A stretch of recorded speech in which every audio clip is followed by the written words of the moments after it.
Hey everyone, and welcome. So, you're looking to really level up your Japanese, right?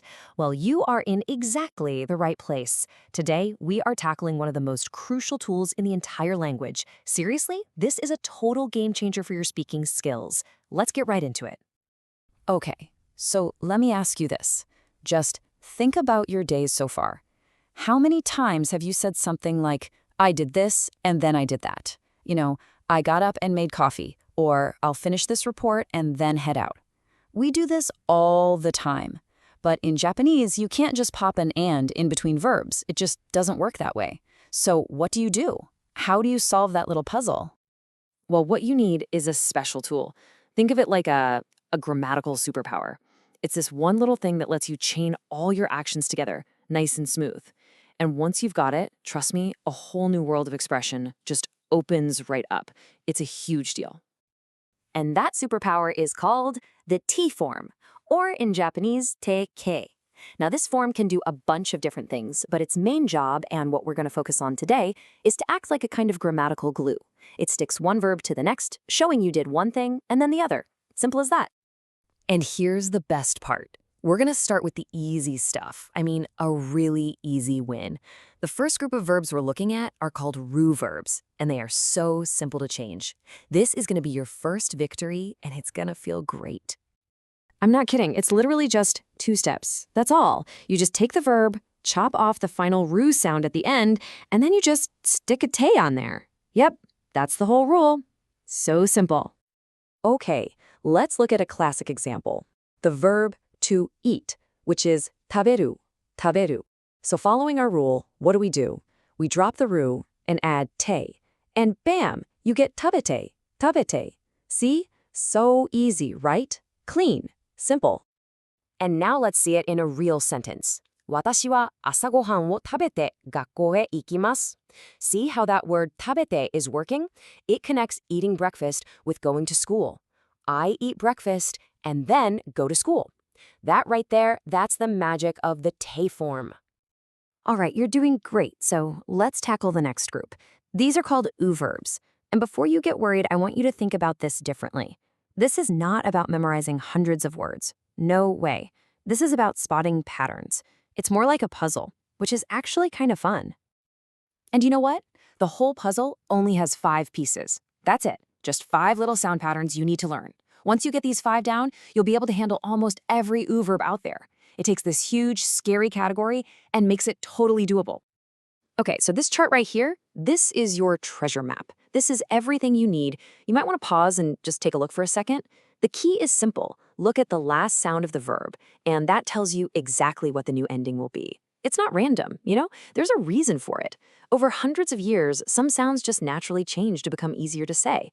Like saying kakute is a bit clunky, but kaite just rolls off the tongue. It's all about what sounds good. All right, a chart is cool and all, but let's be real. Seeing this stuff in actual sentences is where it all starts to click. So let's put these patterns into action. First up, let's look at that ende pattern. So take the verb to read, which is yomu.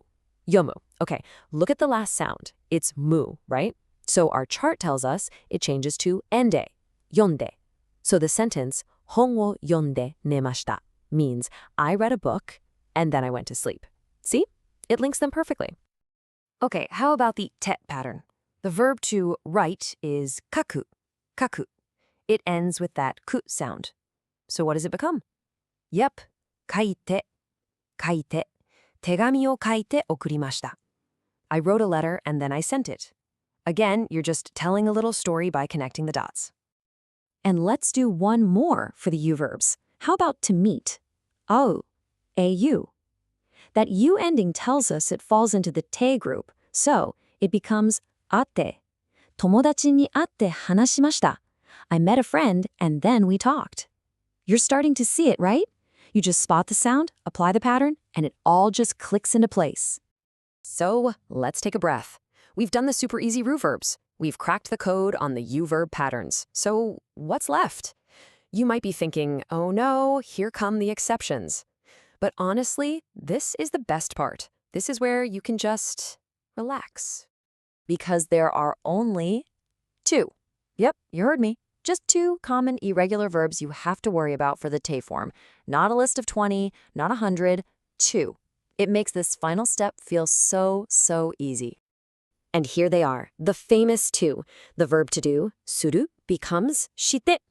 And the verb to come, kuru, becomes kite. That's it. These guys just break the rules. You just have to memorize them straight up. But, I mean, come on, it's only 2 words. We can handle that. Let's see one in action, just to prove it works the same. To do work is shigoto o suru. Shigoto o suru. So if you want to connect that to going home, suru just becomes its special form, shite. Shigoto o shite, uchi e kaerimasu. I do my work, and then I go home. See? It slots into the sentence in the exact same way. And that's it. You've got the whole toolkit. Seriously. You have the easy-peasy ru-verbs, you have the 5 puzzle pieces for the u-verbs, and you have the 2 lonely irregulars.